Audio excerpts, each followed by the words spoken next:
April 12th, 1815. The chandeliers of Lady Beatrice Somerset's Mayfair residence blazed with enough candles to rival the stars, their light falling across silks and jewels, across the polished parquet where dancers turned in graceful measures to the strains of a Viennese waltz. The spring air drifted through open windows, carrying the scent of hyacinth from the garden below, mixing with expensive perfumes and the warmth of 100 bodies moving through the rhythms of London society at the height of the season. Eleanor Thornhill stood near one of those open windows, positioned as she always was at such gatherings, close enough to the activity to appear present, but far enough removed to remain essentially invisible. A shadow in dove-grey silk among the brilliant plumage of younger, prettier creatures who commanded attention as naturally as flowers turn toward the sun. At 28, she had long since accepted her place in the social order, that peculiar limbo reserved for unmarried women who had aged beyond hope, too old to be considered prospects, too unremarkable to inspire even passing interest, existing primarily as useful companions to married sisters and elderly aunts. She watched the dancers with the careful observation that had become her chief occupation at such events, noting the way Miss Louisa Whitmore's rose silk gown caught the light as she laughed up at her partner, the way Mrs. Charlotte Pembroke's sharp eyes tracked every interaction with the precision of a hunting bird, cataloguing gossip and scandal for later distribution. Eleanor had learned to find a quiet satisfaction in observation, in the intellectual exercise of understanding the complex social machinery that turned so smoothly around her while barely acknowledging her existence. She was useful to Beatrice, her elder sister, who had married well 6 years prior, and now felt obligated to provide Eleanor a home and occasional access to society, useful in the way of someone who could be relied upon to assist with wallflowers and elderly guests, to make up numbers at dinner parties, to listen with genuine interest to the tedious stories of those whom others avoided. Yet even as she accepted this role with outward grace, there existed within her a small, stubborn flame of longing she tried to extinguish but could not quite manage to smother entirely. Tonight it flickered painfully as she overheard 2 young matrons passing near her position by the window, their voices carrying clearly in that particular way that suggested they either did not notice her presence or did not consider it worth moderating their speech. "Poor Eleanor Thornhill," one of them murmured, still attending balls at her age, as though hope itself were not somewhat pathetic in a woman so thoroughly on the shelf. The other replied with false sympathy that at least dear Lady Somerset continued to include her, though really that grey gown did nothing whatsoever to improve matters, making her look rather like a governess who had wandered into the wrong gathering. Eleanor felt the familiar burn of humiliation in her chest, but kept her expression carefully neutral, her gaze fixed on the garden below, where lanterns swayed gently in the mild evening breeze. She had perfected this appearance of serene unconcern, this ability to absorb cruelty without flinching visibly, though each careless word added weight to the conviction that she was exactly what they said, unremarkable, forgettable, unworthy of notice. Across the ballroom, though she did not know it, Thomas Harcourt stood in conversation with a group of gentlemen, his attention apparently on their discussion of hunting and horses. But his eyes had found her there by the window, as they had found her at every gathering these past 3 months, drawn by something he could not adequately explain to anyone, least of all himself, something in the quiet dignity of her bearing, the intelligence visible in her careful observation, the grace with which she moved through a world that had decided she did not matter. The noise and heat of the ballroom pressed against Eleanor's careful composure, the laughter and music seeming suddenly unbearable, and she made her decision quietly, as she did most things, slipping from her post by the window toward the hallway that led to her brother-in-law's library, seeking the refuge she had learned to find in books and solitude, in spaces where she need not maintain the fiction that she did not mind being invisible. Now please take a moment and subscribe to our channel and comment where you are watching from and what time is it. It is always fascinating to see where these stories get all around the world. Thank you. The library welcomed Eleanor with its familiar quiet, the distant strains of the waltz muted by heavy oak doors and thick walls, transforming the ball's frantic energy into something dreamlike and remote. The room smelled of leather and beeswax, of old paper and the faint trace of pipe tobacco, scents that always calmed her with their promise of intellectual refuge. Mahogany shelves rose from floor to ceiling on 3 walls, their contents representing her brother-in-law's respectable, if unimaginative, collection, while the 4th wall held tall windows dressed in heavy green velvet curtains, now partially drawn against the night. Eleanor moved toward the poetry section with the ease of long familiarity, seeking the volume of Wordsworth that always soothed her spirits, her fingers trailing along leather spines as she counted along the shelf. She had just reached for the book, standing on her toes to grasp it from its position slightly beyond comfortable reach, when she heard voices in the hallway, male voices approaching with the particular cadence of private conversation. Panic fluttered in her chest at the prospect of being discovered here, of having to explain her retreat, of seeing pity or irritation in their faces at finding the spinster sister hiding among the books. Without conscious thought, she stepped backward, her grey silk skirts whispering against the window seat, and found herself suddenly behind the green curtain, pressed against the window frame in the narrow space between fabric and glass. Her heart hammered as the library door opened, as footsteps entered, as she realized with mortifying clarity that she was now trapped, unable to reveal herself without creating a scene far worse than simply being discovered reading. Through the heavy velvet she could make out shapes, shadows, 2 figures moving into the room, and she recognized the voice of Mr. Philip Langley, a gentleman she knew slightly from various gatherings, speaking with the easy confidence of a man who believed himself entirely alone with his companion. "For God's sake, Thomas," Philip was saying, "you cannot continue to deflect every inquiry about your marital intentions. You are 32 years old with an estate requiring an heir. Surely you can find someone suitable among this season's offerings." The other voice, deeper and quieter, belonged to Thomas Harcourt, and Eleanor felt a strange shiver run through her at the sound of it, though she could not have said why. She had observed him from a distance as she observed everyone, had noted his relative reserve among the more boisterous gentlemen, the way he seemed to listen more than he spoke, but they had never been introduced, had never exchanged a single word. "I have found someone," Thomas said, and something in his tone made Eleanor press harder against the window glass, made her breath catch in her throat. Philip laughed, the sound sharp with disbelief. "Then who is she, and why have you not declared yourself? Why this tedious secrecy?" There was a pause, the sound of liquid being poured, glasses touching, and then Thomas spoke again with a certainty that seemed to fill the library like a physical presence. "Eleanor Thornhill," Thomas said quietly, his voice deep and steady with a certainty that seemed to fill every corner of the library. "I would marry no one but Eleanor Thornhill." The words hit Eleanor like a physical blow, stealing the breath from her lungs as her fingers clutched convulsively at the green velvet curtain, her mind reeling with the impossibility of what she had just heard. Surely she had misheard. Surely he could not mean her, not the overlooked spinster in dove-grey silk, not the woman society had long since dismissed as irrelevant. Philip's laugh rang out sharp with disbelief. "Eleanor Thornhill, you cannot be serious, Thomas. She must be 8 and 20 if she is a day, firmly on the shelf. And while I grant she seems pleasant enough in a quiet way, she is hardly the sort of woman a man of your standing would choose. Surely you could have any of a dozen younger beauties with better connections and considerably more charm."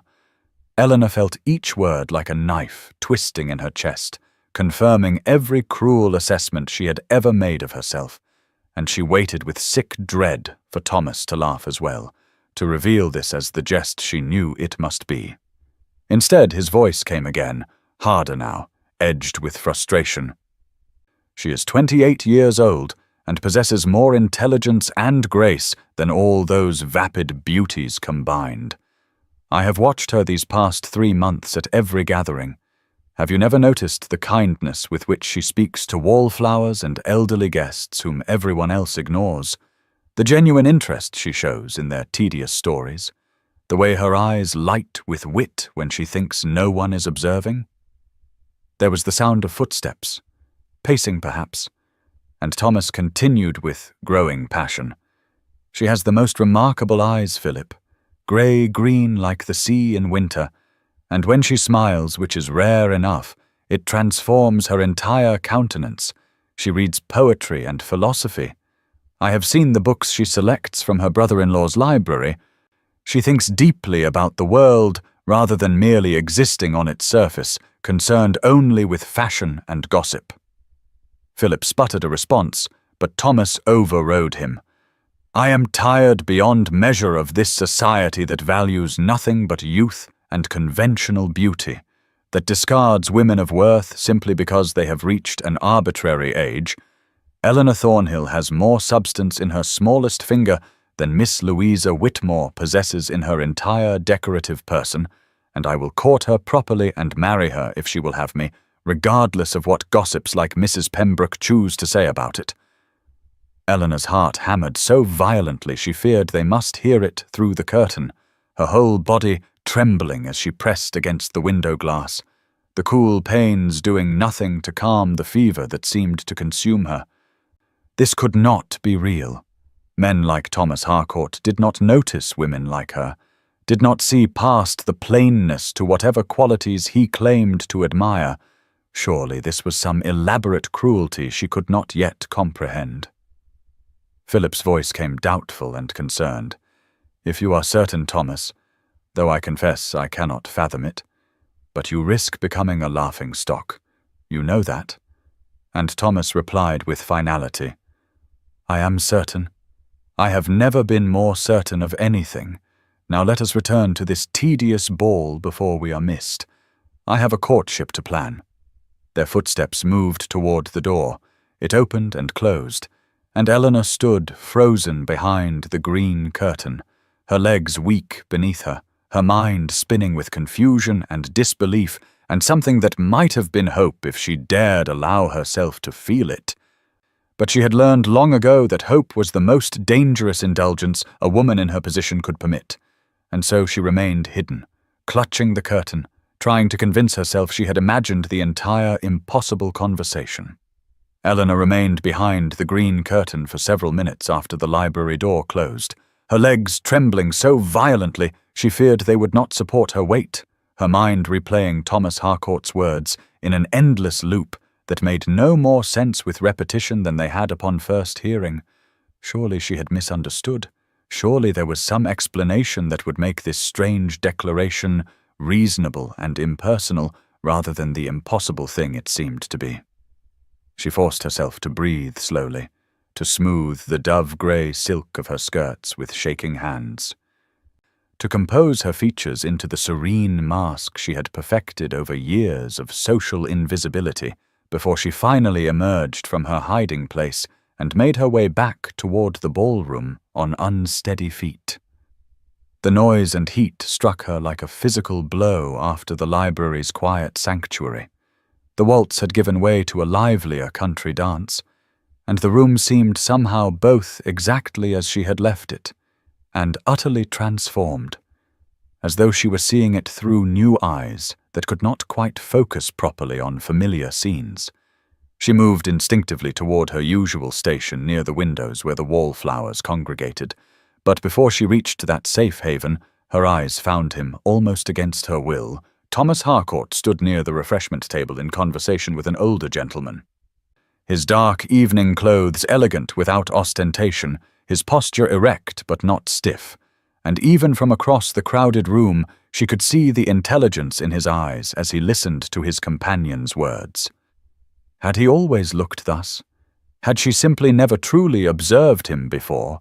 Or had his overheard declaration cast some spell that made her notice what had been invisible to her as she had been invisible to so many? As if sensing her regard, he glanced up, and their eyes met for the first time with her full awareness. Those grey-green eyes he claimed to admire, meeting his darker gaze across the expanse of polished floor and swirling dancers. And she saw something shift in his expression, a subtle softening around his mouth, an intensity in his attention that made her breath catch.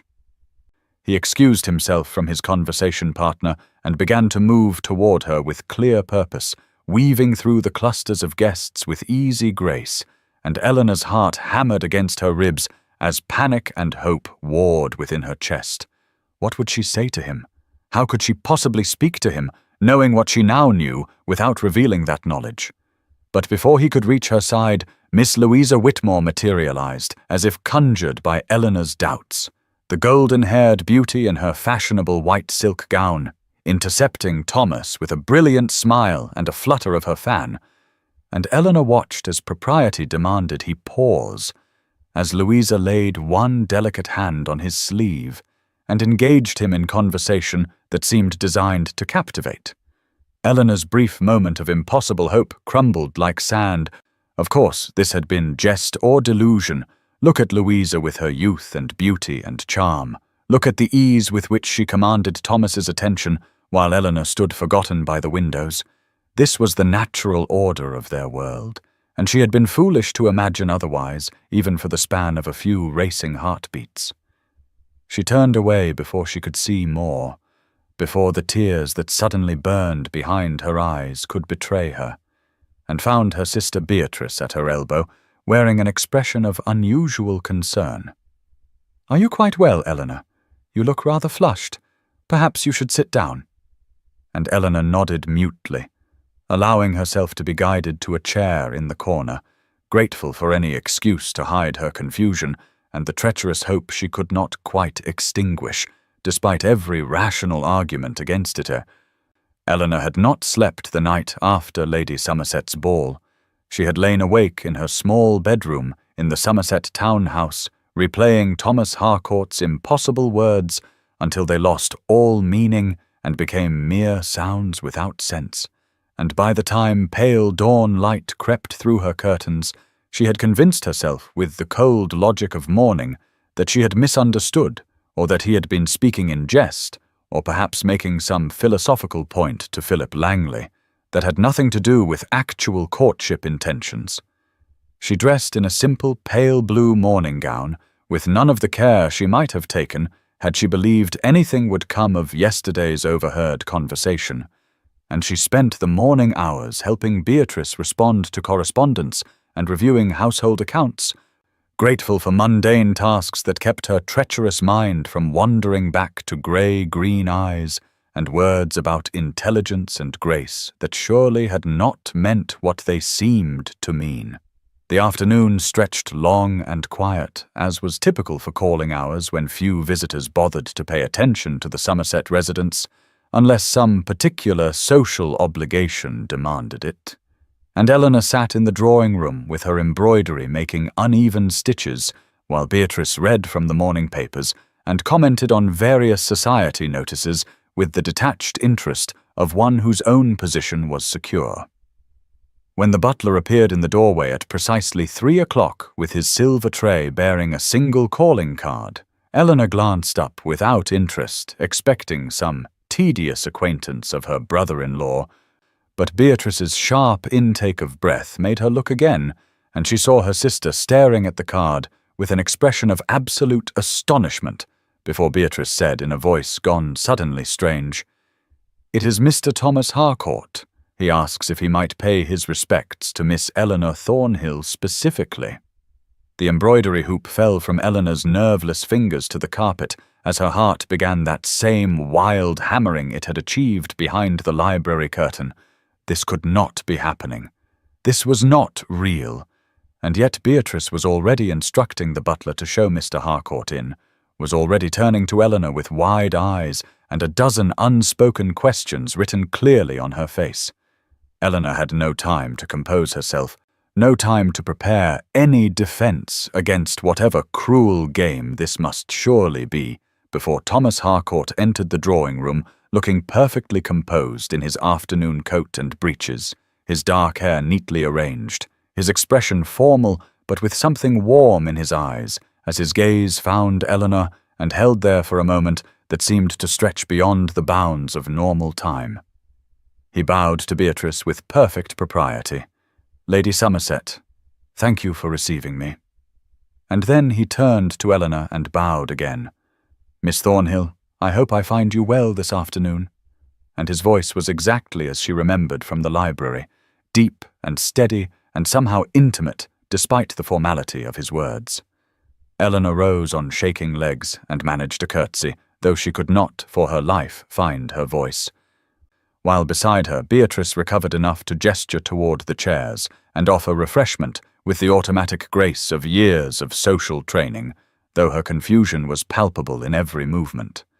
Thomas settled into the chair across from Eleanor with easy confidence and began to speak of ordinary things, the fine spring weather, the crowds at last night's ball, some recent political development she could not focus on properly because her entire being was concentrated on the impossible fact of his presence here, in this drawing-room, looking at her as though she mattered, as though yesterday's overheard declaration had been real and true and meant for action rather than mere philosophical speculation.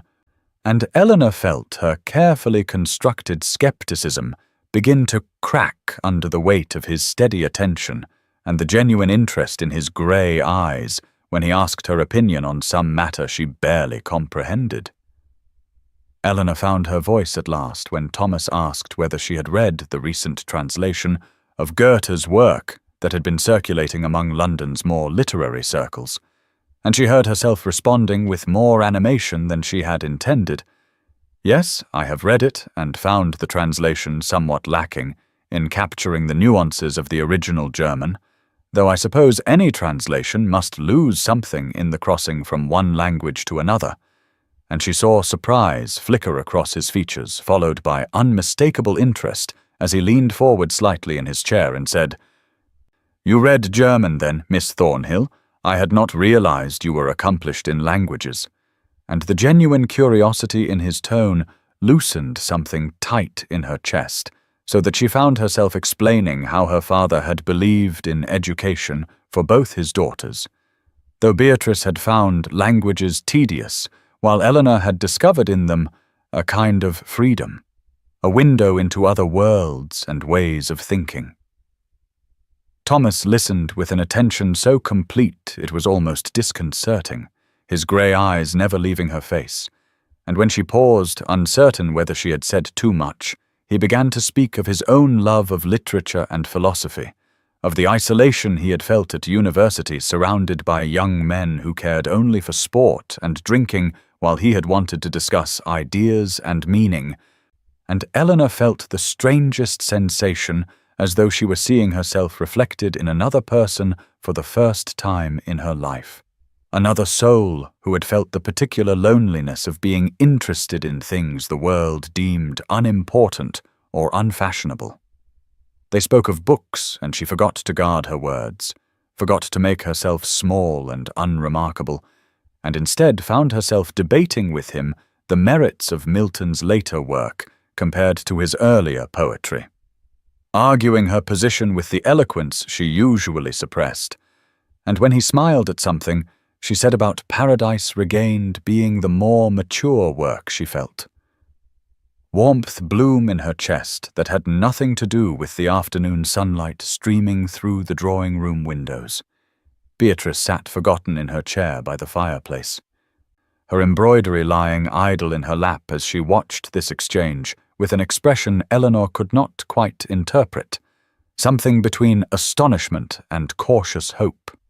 And when the clock on the mantel chimed the quarter hour marking 20 minutes since Thomas's arrival, he glanced at it with obvious reluctance before rising to take his leave, as propriety demanded.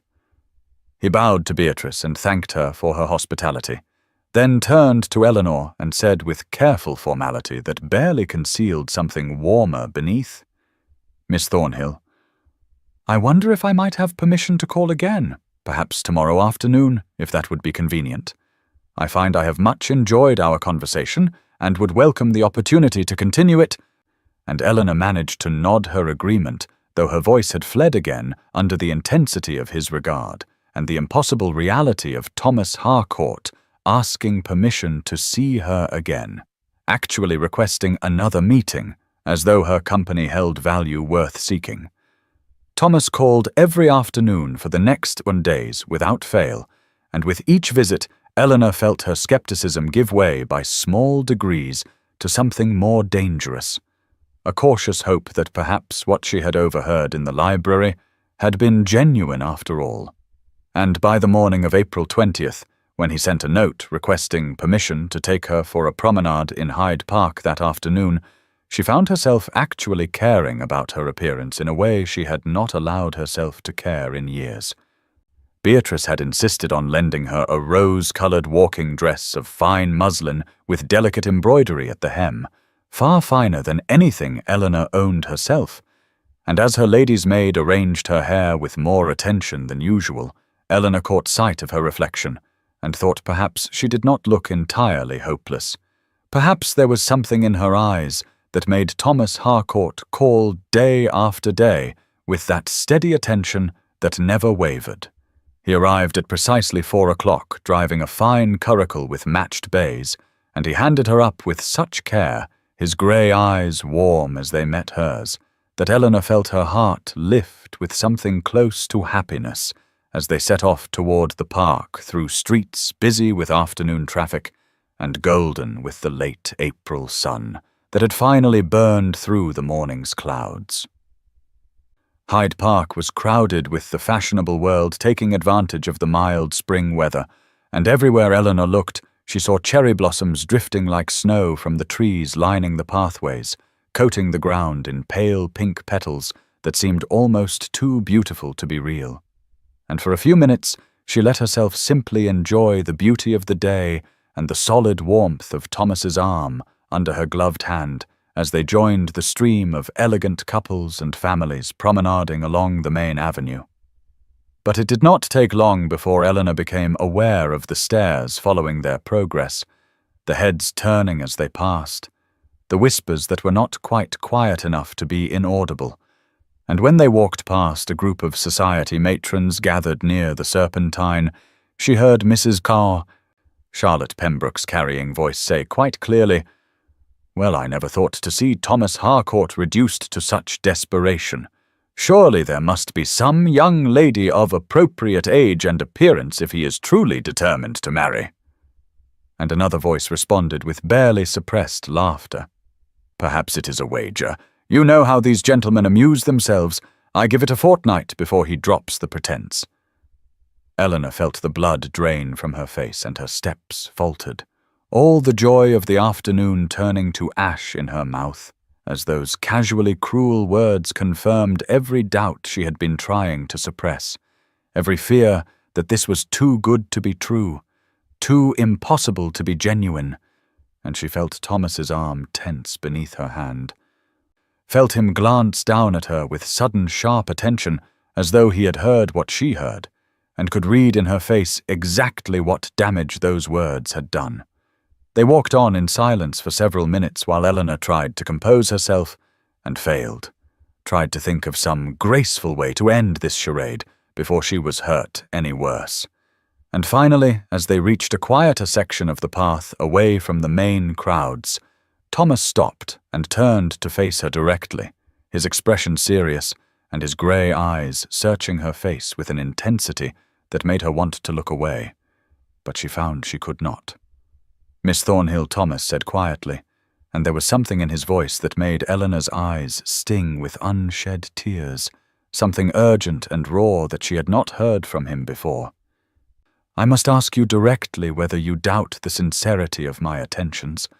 And Eleanor found she could not meet his gaze, as she said in a voice barely above a whisper, "Mr. Harcourt, you must know that I am sensible of the great honor you do me by your visits, but I cannot help but think that perhaps you have been too kind, that perhaps out of some misguided sense of charity or some other motivation, I cannot fathom you have undertaken a course that must ultimately bring you regret and embarrassment, and I would release you from any obligation you may feel.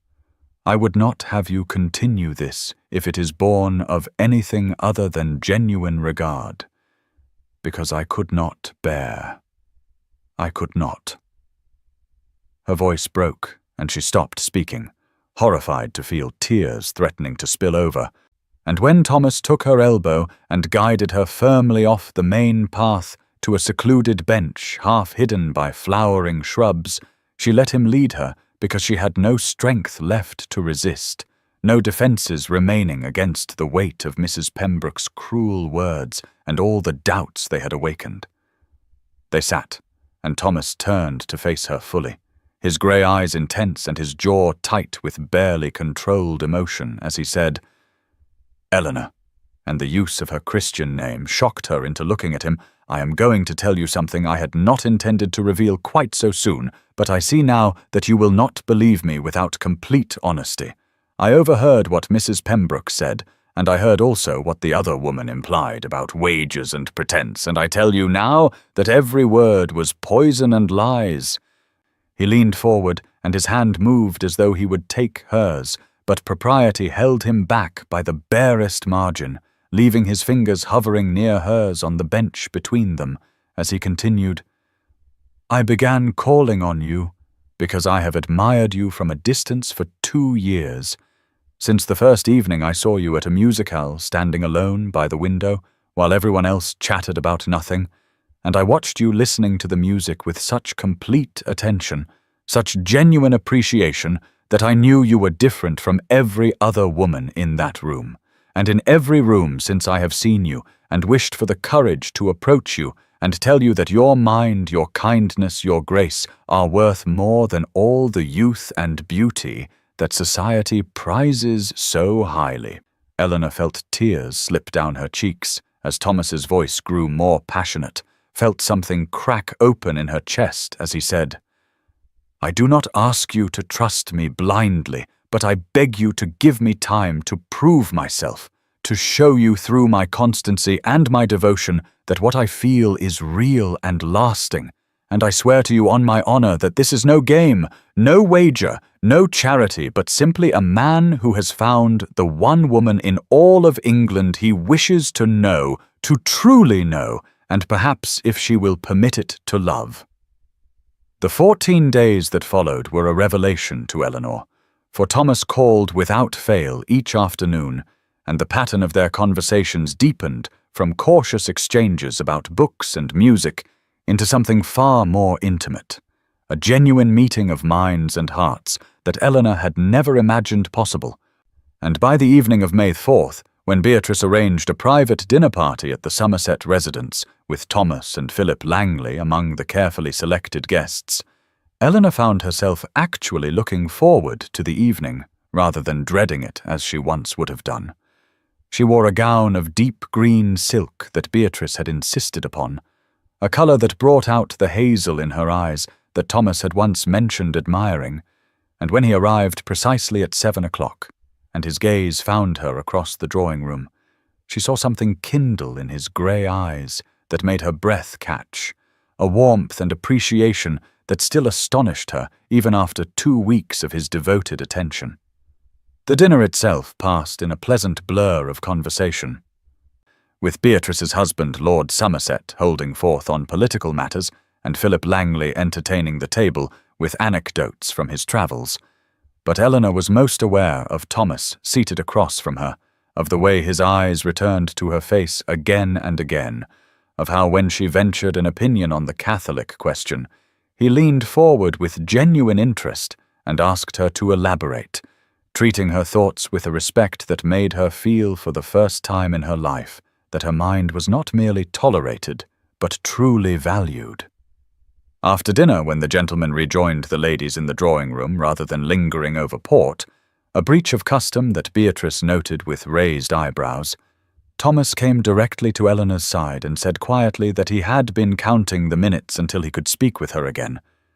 And something in the intimacy of his tone, the way he spoke as though they were alone despite the others present, made Eleanor feel a dangerous hope unfurling in her chest. They found themselves in a corner near the window where the spring evening was fading into dusk, the candlelight casting soft shadows across Thomas's face as he said, "I have been thinking about something you said last week, about how you felt invisible at social gatherings, as though you were watching life happen to other people, but never truly part of it yourself." And Eleanor, "I must tell you that I understand that feeling more than you might imagine, because despite all the attention society has paid me, the invitations and the matchmaking mothers and the general assumption that I must be seeking a wife, I have felt utterly alone, surrounded by people who see only my estate and my income, and never once wonder what I might think or feel or hope for." Eleanor felt tears prick her eyes at the raw honesty in his voice, at the loneliness she heard beneath his words, and she said softly, "I think perhaps that is why we recognize each other, Thomas, because we have both been seen for everything except what we truly are." And he smiled at her then with such warmth that she felt something shift definitively in her heart, felt the last of her defenses crumble as he said, "Eleanor Thornhill, you are the first person in a very long time who has made me feel truly known, and I find I do not wish to go back to that loneliness now that I have found someone who understands."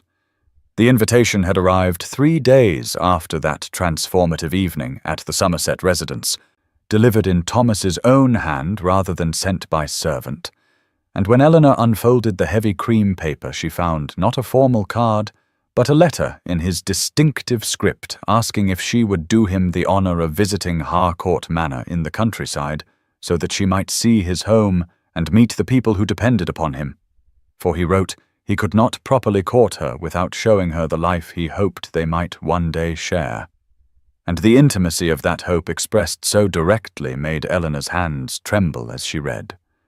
Now, on the morning of May 11th, she sat beside Beatrice in the Somerset carriage as it rolled through the spring countryside, leaving behind the smoke and crowds of London for fields that blazed with new growth and hedgerows white with hawthorn blossom. And Eleanor found herself smoothing the skirt of her pale yellow travelling dress again and again, until Beatrice reached over and stilled her hands with a knowing smile and said, "He would not invite you to his home if his intentions were not serious, Eleanor. You must know that." And Eleanor nodded, but could not quite calm the flutter of nerves and anticipation in her chest. Thomas had ridden ahead on horseback an hour earlier, after meeting them at the coaching inn, where they had stopped to change horses, and Eleanor had watched him canter away with easy grace and felt a strange, possessive pride that this man, this good and honourable man, had chosen to court her when he might have had his pick of any woman in London. The landscape grew more beautiful as they travelled deeper into the countryside.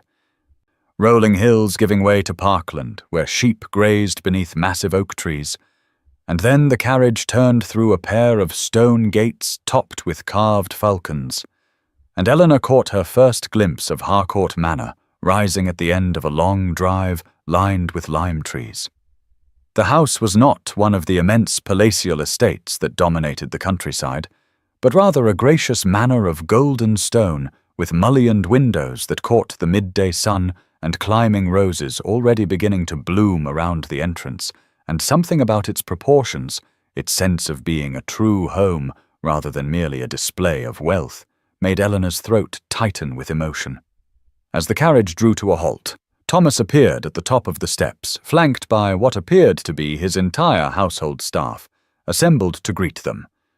And when he handed Eleanor down from the carriage himself, rather than leaving it to a footman, she saw in his eyes an anxious hope that told her this moment mattered to him as much as it did to her. The housekeeper, a dignified woman of perhaps 60 years with kind eyes, curtsied and welcomed Eleanor as though she were already mistress of the house, and the other servants followed suit with such genuine warmth that Eleanor realized Thomas must have spoken of her to them, must have prepared them for her arrival in a way that suggested she was not merely a casual visitor, but someone of significance. After a light luncheon where Beatrice tactfully suggested she might rest in her rooms while Eleanor and Thomas took a turn about the gardens, Eleanor found herself alone with Thomas for the first time since arriving at Harcourt Manor. And as they stepped out through the French doors onto the terrace, the afternoon sun bathed everything in golden light that seemed to make the world glow with possibility. He offered her his arm and she took it, feeling the solid warmth of him through the fabric of his coat, and they descended the stone steps into gardens that stretched before them in a vision of beauty that took her breath away, formal parterres giving way to wilder plantings, and beyond them what appeared to be a rose garden in the first flush of bloom. As they walked, Thomas said quietly, "My mother planted these gardens. She had a particular love for roses, and spent hours here in the last years of her life." And Eleanor heard in his voice a grief that had softened with time, but never entirely faded, and she said gently, "How long has she been gone?" And he answered, 7 years this winter, and I confess there are days when I walk here and still expect to see her kneeling by the flower beds, with her hands in the soil and her face turned up to the sun."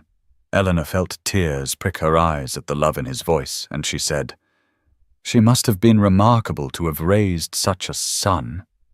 And Thomas looked at her with surprise and gratitude, and said, "She was the only person who ever truly knew me, Eleanor, who saw past what the world expected me to be and loved me for what I was, and since she died, I have been so very alone in ways that I think few people understand." They had reached the rose garden now, and Eleanor could smell the heavy perfume of the blooms, mostly white roses that tumbled over arches and climbed the stone walls, and she said softly, "I understand, Thomas. I have been alone in that way my entire life, not for lack of family, but for lack of anyone who truly saw me as anything more than the pitiable spinster sister, a burden to be housed and fed but never truly valued." And she was startled by her own honesty, by how easily the truth spilled from her in this beautiful place, with this man who somehow made her feel safe enough to be vulnerable. Thomas stopped walking and turned to face her fully, his grey eyes intent on hers, and he said, "That is what drew me to you, Eleanor. Even before we ever spoke, I watched you at gatherings and saw how you noticed everything, how kind you were to those even more overlooked than yourself, how you bore society's dismissal with such quiet dignity. And I thought, here is a woman of substance, a woman worth knowing, and I have not been wrong." Eleanor felt her heart hammering in her chest as he led her deeper into the rose garden to where a stone arbor covered in climbing white roses sheltered a weathered bench. And when they sat together in that secluded spot, his hand found hers and held it gently, the first real touch between them. And Eleanor thought she might faint from the joy and terror of this moment that felt poised on the edge of something irrevocable and precious beyond measure. Thomas sat beside her on the weathered stone bench, surrounded by the sweet perfume of white roses, and Eleanor felt the weight of this moment pressing down on her chest like something physical, making it difficult to breathe as his hands held hers with such gentleness and certainty. And when he spoke, his voice was low and earnest, and she heard in it a tremor of vulnerability that told her he too understood the magnitude of what was about to happen. "Eleanor," he said, "I have rehearsed this moment 100 times in my mind since the first evening I truly saw you standing by the window at Lady Pemberton's musicale 2 years ago, watching everyone else with such keen observation and kindness in your eyes. And yet now that the moment is here, I find all my careful words inadequate to express what I feel." He paused and seemed to gather himself, and Eleanor's heart hammered so violently she was certain he must feel it through her hands, and he continued, Society has dismissed you as unworthy of notice because you are not 18 and simpering, because you have a mind that thinks rather than merely ornaments a pretty face, because you possess substance and depth that shallow people cannot recognize or value. But Eleanor, though I have watched you for so long, and I have seen what they are too blind to see. She felt tears beginning to slip down her cheeks as he spoke, and he lifted one hand to brush them away with his thumb, his touch so tender it made her want to weep harder.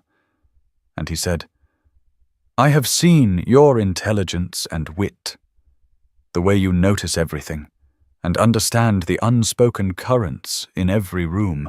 I have seen your kindness to those even more overlooked than yourself, the way you made conversation with the stammering Ashford boy at the Pembroke ball when everyone else mocked him. I have seen your courage in bearing society's cruelty with dignity, when you had every right to rage against their injustice." Thomas shifted closer on the bench, and now both his hands cupped her face gently, forcing her to meet his eyes, which blazed with an intensity that stole her breath. And he said, "You are the most remarkable woman I have ever known. Eleanor and I have loved you in silence for so long that remaining silent any longer has become unbearable, and I am asking you now to do me the very great honor of becoming my wife, of sharing my life and my home, and allowing me the privilege of spending the rest of my days proving to you that you are worthy of every happiness." Eleanor could not stop the sob that escaped her throat, and she said through her tears, "I heard you, Thomas.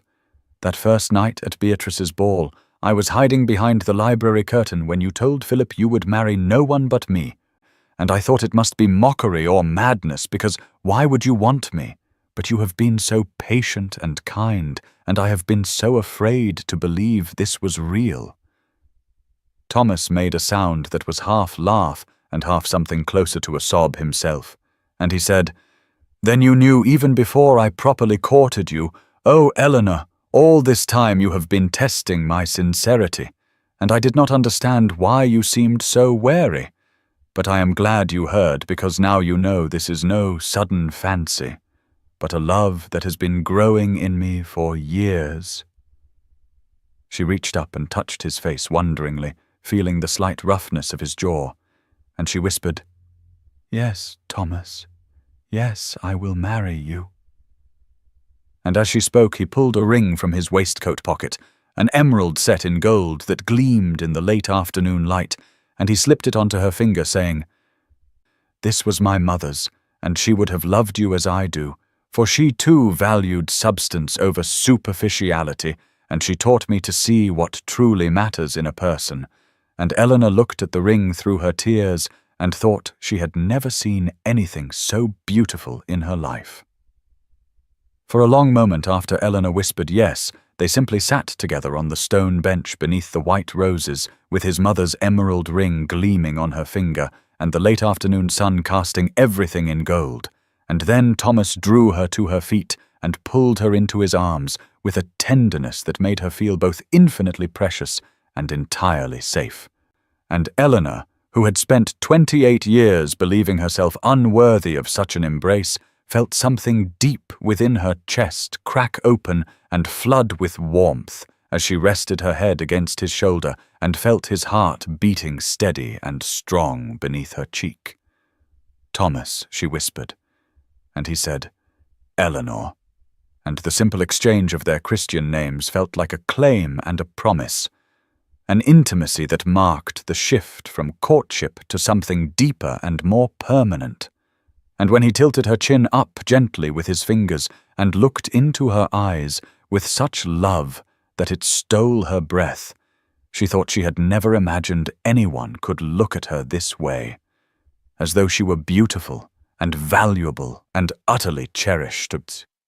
He bent his head slowly, giving her time to withdraw if she wished, but Eleanor rose on her toes to meet him, and when their lips touched, it was gentle and sweet and chaste as propriety demanded. But beneath the gentleness, she felt the barely restrained intensity of his feeling for her, and knew that he had waited so long and wanted so much.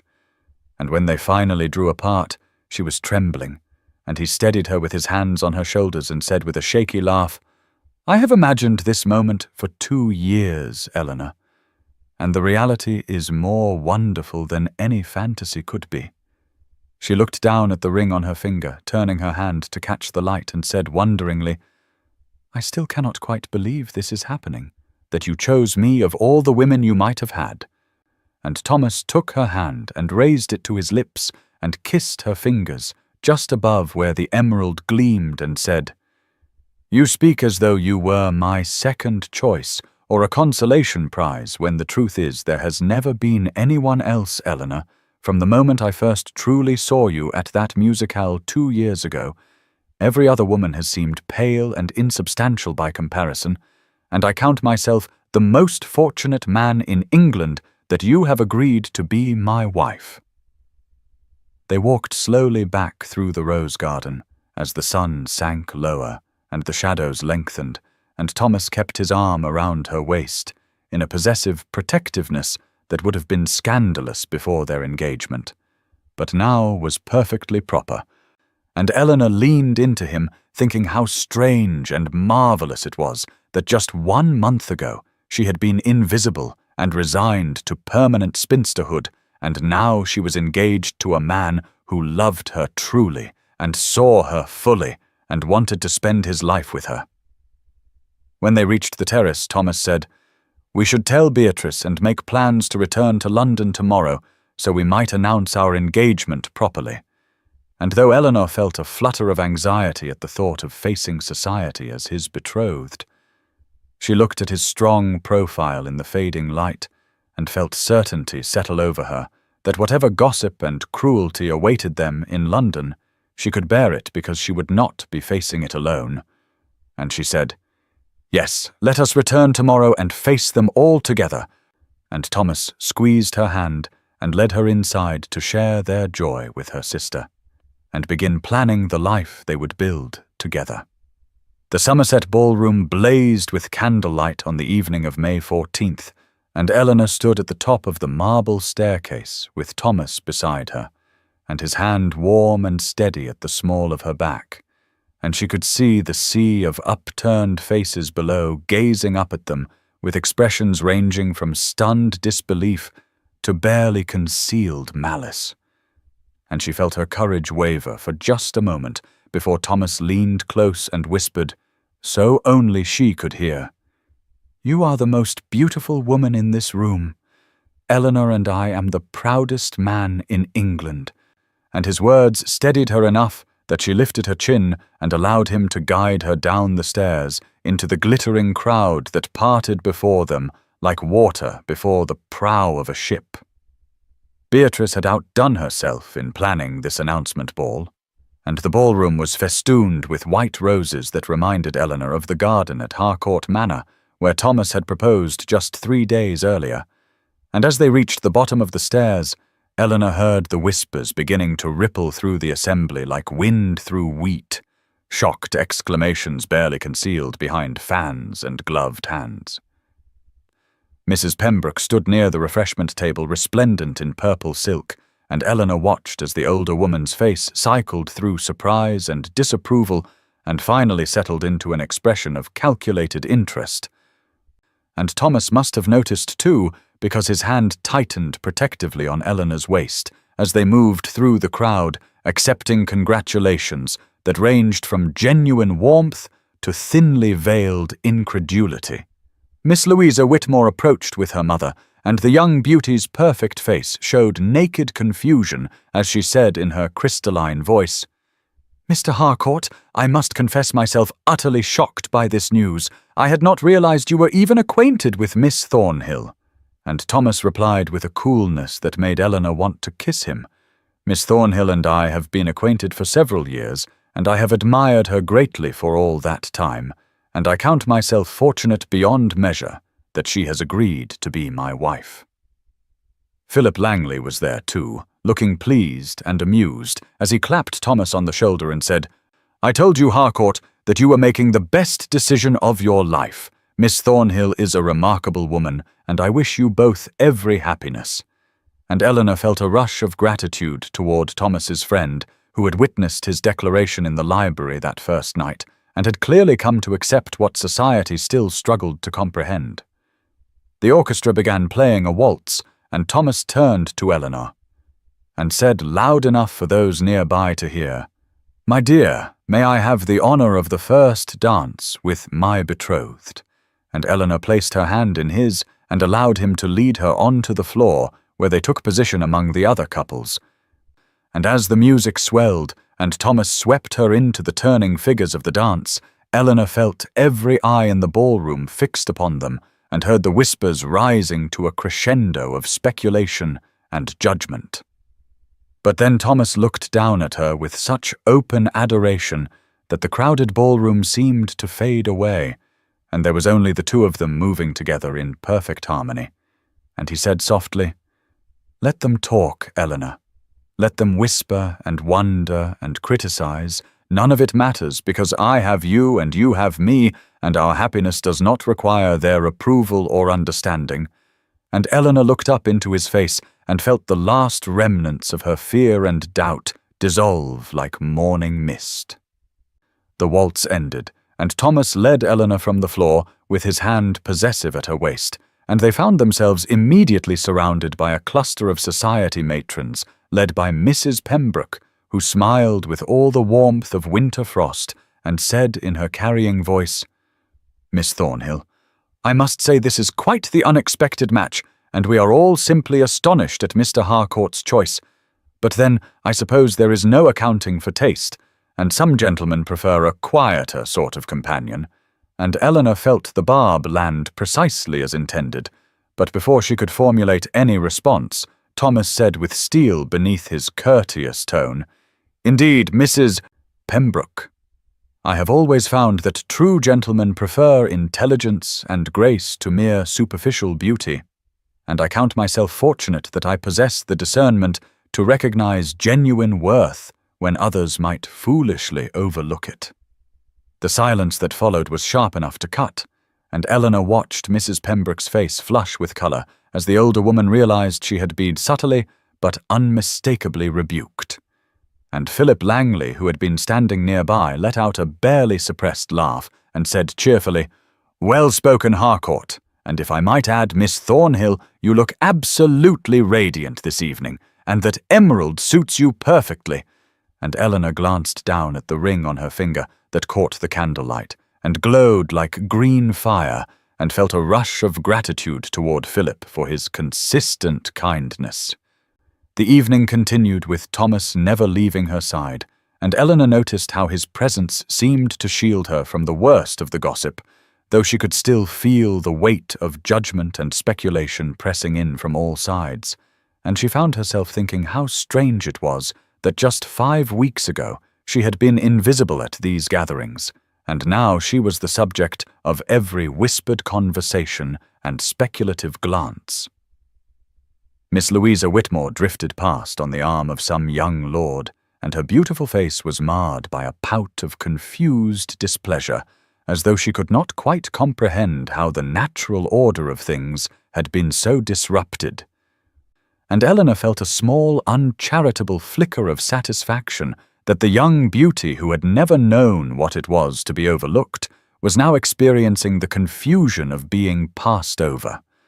As midnight approached and the ball began to wind down, Beatrice found them and embraced Eleanor with tears in her eyes and whispered, "I am so happy for you, sister. You deserve this joy more than anyone I know." And Eleanor clung to her sister and felt the complexity of their relationship in that moment, all the years of Beatrice's well-meaning pity and gentle condescension now transformed into genuine happiness, and perhaps even a touch of admiration that Eleanor had captured the attention of someone like Thomas Harcourt. When the last guests had departed and Thomas prepared to leave, he took both of Eleanor's hands in his and said softly, so only she could hear, "You were magnificent tonight, Eleanor. You held your head high and faced them all with such dignity and grace. and I have never been more proud to stand beside anyone." And Eleanor looked up into his face and said, "I could only do it because you were there, Thomas, because I knew that whatever they said or thought, I had your love and respect, and that was worth more than all their approval combined." Thomas departed the Somerset residence near 1 in the morning, and Eleanor stood at the window of her bedchamber, watching his carriage disappear into the London darkness, and she pressed her palm against the cool glass and felt the emerald ring solid and real on her finger, and thought how strange it was that just 32 days ago she had been hiding behind a curtain in the library, convinced that her life held no more surprises, and now everything had transformed in ways she could never have imagined possible. Sleep would not come despite her exhaustion, and she lay in her bed replaying every moment of the evening, the weight of society's judgment pressing against the joy of Thomas's unwavering devotion, and she found herself wondering how long it would take before the whispers died down, or if perhaps they never would, and she would spend the rest of her life as the woman who somehow inexplicably captured Thomas Harcourt. The thought brought a flutter of anxiety to her chest, but then she remembered the way he had looked at her on the dance floor, the way he had defended her to Mrs. Pembroke, and she felt the anxiety ease into something warmer and more solid. The next morning, Beatrice came to her room before breakfast with an armful of newspapers and fashion magazines, and her face was flushed with excitement as she said, "Eleanor, you must see this. The announcement has already appeared in the Morning Post, and there are mentions in 3 other papers. Everyone in London will know by noon." And Eleanor took the papers with trembling hands and read the formal words announcing the engagement of Mr. Thomas Harcourt of Harcourt Manor to Miss Eleanor Thornhill, and seeing it in print made it feel even more impossibly real. Beatrice settled onto the edge of the bed and took Eleanor's hand and said with unusual seriousness, "Sister, I must confess something to you. For years I have pitied you and thought your life so limited and small, and I am ashamed now to realize how wrong I was and how my pity must have wounded you. But watching you last night with Mr. Harcourt, I saw that you have found something far more valuable than I ever found in my own marriage. You have found a true partner who sees and values you completely." And Eleanor embraced her sister and felt tears rising at this unexpected confession and validation. The day passed in a whirlwind of visitors and congratulations, and by afternoon the drawing-room was filled with flowers sent from well-wishers, though Eleanor noticed that some of the cards bore messages that were more curious than congratulatory, and she could read between the polite lines the genuine confusion of people who could not comprehend why someone like Thomas would choose someone like her. Thomas arrived at the Somerset residence at 2 in the afternoon and found Eleanor in the morning room, surrounded by cards and letters and swatches of fabric for wedding preparations, and the sight of her bent-over correspondence with afternoon light gilding her hair made his heart constrict with fierce affection and protectiveness. And when she looked up and smiled at him, he thought again how blind society was to see her as anything but radiant. He had come with a specific purpose today beyond their usual visit, for he wanted to discuss the wedding date, and more importantly, he wanted to address the tension he had sensed in her these past 3 days since the announcement ball, the way she sometimes grew quiet and pensive as though listening to voices only she could hear, and he suspected those voices were the echoes of society's cruel whispers. Eleanor rose to greet him, and he took her hand and pressed a kiss to her knuckles just above the emerald ring and said, "You look tired, my dear. Have you been sleeping?" And she gave a small laugh that did not quite reach her eyes and replied, "Well enough, Thomas. There is simply so much to organize, and Beatrice has been wonderfully helpful, but it is rather overwhelming." He drew her to the settee, and they sat close enough that propriety was stretched but not broken, and he said gently, Eleanor, I know you well enough now to recognize when something troubles you. Will you not tell me what weighs on your mind?" And she looked down at their joined hands and was silent for a long moment before finally saying in a voice barely above a whisper, "Do you ever regret it, Thomas? Your choice of me, I mean, when you see how society reacts and hears what they say about us both." His jaw tightened, and he felt anger rise, not at her, but at the small-minded cruelty that had planted such doubt in her heart. And he said with careful control, "Eleanor, look at me, please." And when she raised her eyes to his, he continued, "I have never regretted a single moment since the day I first called on you.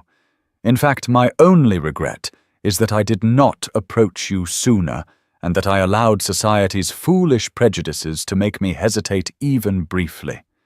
And as for what they say, I care nothing for the opinions of people too superficial to recognize true worth when it stands before them." She searched his face as though looking for any hint of insincerity, and he let her look, let her see everything he felt written plainly in his expression. And finally she said, "They think you must be mad or desperate or playing some elaborate jest." Mrs. Pembroke told Lady Ashworth that you must have suffered some head injury in the war that impaired your judgment, and despite the pain in her voice, there was also a thread of incredulous humor at the absurdity. Thomas felt his anger transform into something more productive, and he said, "Then let them think what they will. Eleanor, in 6 months or a year, when they see us happy together, their gossip will turn to other subjects, and they will forget they ever questioned us. But even if they never forget, I do not care, because my happiness is not dependent on their approval, and neither should yours be." And he lifted her hand to his chest and pressed it over his heart and said, "This is what matters. What is here and what is in your heart, everything else is just noise." Eleanor felt something loosen in her chest at his words, and she allowed herself to lean slightly into him, drawing comfort from his solid presence and unwavering certainty. And she realized that this was what she had never had before. Someone who stood as a bulwark against the world's judgment, and who valued her enough to be that shelter.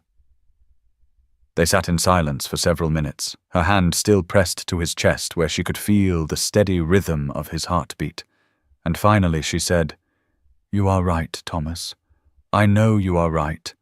But it is difficult to silence voices I have been hearing my entire life, the ones that say I am not enough and never will be." And he nodded slowly and replied, "I know it is difficult, Eleanor, and I do not expect those voices to disappear overnight. But perhaps each day you might try to listen to my voice instead, the one telling you that you are everything I never dared hope to find." She looked up at him and saw such fierce devotion in his expression that it took her breath away, and she said with a tremulous smile, "Very well. Thomas, I shall try, though you must be patient with me when I falter." And he raised her hand to his lips again and said, "I have all the patience in the world for you, my dear. After all, I waited 32 years to find you so. A few more months or years to convince you of your own worth seems a small price to pay." The conversation turned then to more practical matters, and they discussed the wedding date, agreeing on the 15th of June, which would give them just over 4 weeks to complete preparations. And Eleanor felt a flutter of nervous excitement at the reality of it, that in 32 days she would be Miss Thomas Harcourt, and would leave London for Harcourt Manor and a life she had never imagined possible. Thomas told her he wanted a relatively small ceremony, immediate family and close friends only. For he had no desire to turn their wedding into a spectacle for society's entertainment, and Eleanor felt relief wash over her, for she had been dreading the thought of walking down the aisle past rows of judgmental faces.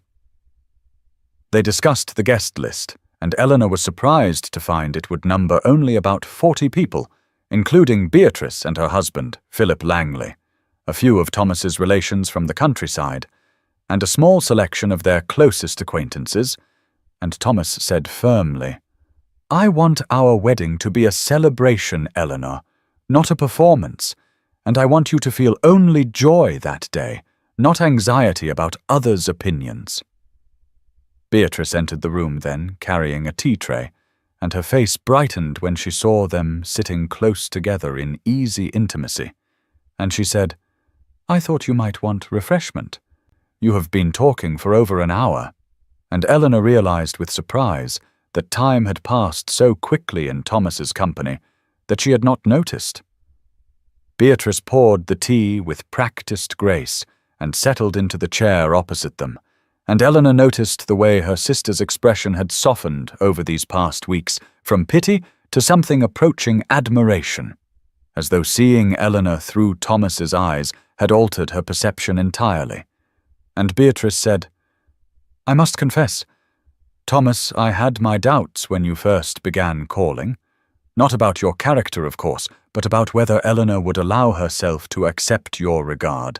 She has always been so certain of her own invisibility that I feared she would talk herself out of happiness." Thomas glanced at Eleanor with such tenderness that she felt warmth flood her cheeks, and he replied, "I confess, Lady Somerset, that your sister's conviction of her own unworthiness has been the greatest obstacle I have faced, far more challenging than society's gossip or any external disapproval. But I believe I am making progress in convincing her otherwise." And Eleanor said quietly, "You are, Thomas. Truly you are. It is only that habits of thought formed over 28 years do not disappear overnight." Beatrice handed them each a cup and said, "Well, I think it speaks well of you both that you are honest about these difficulties rather than pretending everything is effortless. Marriage requires work and understanding, and the fact that you are building that foundation now bodes well for your future." And Eleanor felt grateful for her sister's support, even as she remembered all the years when Beatrice had looked at her with sad resignation as though Eleanor's spinsterhood was an unfortunate but inevitable fact. The conversation turned to wedding preparations, and Beatrice proved invaluable in her knowledge of dressmakers and arrangements, suggesting that Eleanor visit Madame Dubois on Bond Street for her wedding dress, as she was the finest modiste in London and would create something that flattered Eleanor's figure and colouring, and Thomas said he would provide whatever funds were necessary, and that Eleanor should spare no expense in outfitting herself properly. Eleanor protested that she did not need elaborate expenditure, but Thomas insisted, saying, "Eleanor, you will be mistress of Harcourt Manor, and you must have a wardrobe befitting your position. Besides, I want you to have beautiful things, not out of vanity, but because you deserve to feel beautiful and valued." And she saw that this mattered to him deeply, that providing for her was part of how he expressed his regard. They discussed the guest list in more detail, and Beatrice offered to handle the invitations, and Thomas mentioned that his aunt and uncle from Derbyshire would arrive a week before the wedding and stay at his London residence, and Eleanor felt nervous about meeting his family, but he assured her they would love her as he did. Philip Langley was to serve as groomsman, and Beatrice would stand with Eleanor, and the ceremony would take place at St. George's in Hanover Square at 11 in the morning, followed by a wedding breakfast at the Somerset residence. And as these plans took concrete shape, Eleanor felt the reality of it settle over her like a warm cloak, that in just 32 days she would speak vows that would transform her entire existence. Thomas arrived early that evening to accompany Eleanor and Beatrice to the assembly rooms where the announcement ball would be held. And when Eleanor came down the stairs, his expression made her breath catch, for she saw such undisguised admiration in his eyes that she could no longer doubt his regard, and he said softly, "Eleanor, you look beautiful. The deep blue of your gown brings out the colour of your eyes perfectly," and she felt warmth flood her cheeks as Beatrice smiled approvingly from her position near the door. The carriage ride to the assembly rooms was brief, but Eleanor felt her nervousness increasing with each passing moment, for she knew that their formal announcement would unleash a torrent of gossip and speculation, and Thomas seemed to sense her anxiety, for he reached across the space between them and took her hand, his thumb tracing gentle circles on her palm, in a gesture that was both comforting and possessive. When they entered the ballroom, Eleanor was immediately aware of the attention focused upon them, for word had spread through society that Thomas Harcourt was planning to make an important announcement, and speculation was running wild, with some saying he would announce his engagement to Louisa Whitmore, while others whispered that perhaps he had received some honor or recognition from the Crown. Eleanor saw Mrs. Pembroke standing near the refreshment table, surrounded by her usual circle of gossips, and the older woman's eyes widened when she saw Eleanor enter on Thomas's arm, wearing a gown that was clearly expensive and fashionable, a far cry from the modest dove-grey silk she had worn to Beatrice's ball just over 1 month ago. Thomas led Eleanor to the centre of the room, where a small platform had been erected for the announcement, and Philip Langley joined them there, along with Beatrice and her husband, and Eleanor felt her heart pounding so hard she was certain everyone in the room could hear it. Thomas stepped forward, and the room fell silent, all eyes fixed upon him with avid curiosity, and he said in his deep, steady voice, "I have gathered you all here this evening to share news of great personal happiness. I have asked Miss Eleanor Thornhill to be my wife, and she has honored me by accepting. We will be married on the 15th of June, and you are all invited to share in our joy." The silence that followed his words was profound, and Eleanor could feel the shock rippling through the assembled guests like a physical wave. And then the whispers began, low and incredulous, and she heard Mrs. Pembroke's voice rise above the others, saying, "Eleanor Thornhill, surely he cannot be serious. She is 28 years old and has been on the shelf for a decade." And Eleanor felt her cheeks burn with humiliation, but Thomas's hand tightened on hers, and he turned to look directly at Mrs. Pembroke with such cold disdain that the older woman actually stepped backward. Thomas said clearly, his voice carrying across the now silent room, "I am entirely serious, Mrs. Pembroke. Miss Thornhill is the most intelligent, accomplished, and kind woman of my acquaintance, and I consider myself extraordinarily fortunate that she has agreed to be my wife, and anyone who has spent more than 5 minutes in genuine conversation with her would understand why I have chosen her above all others."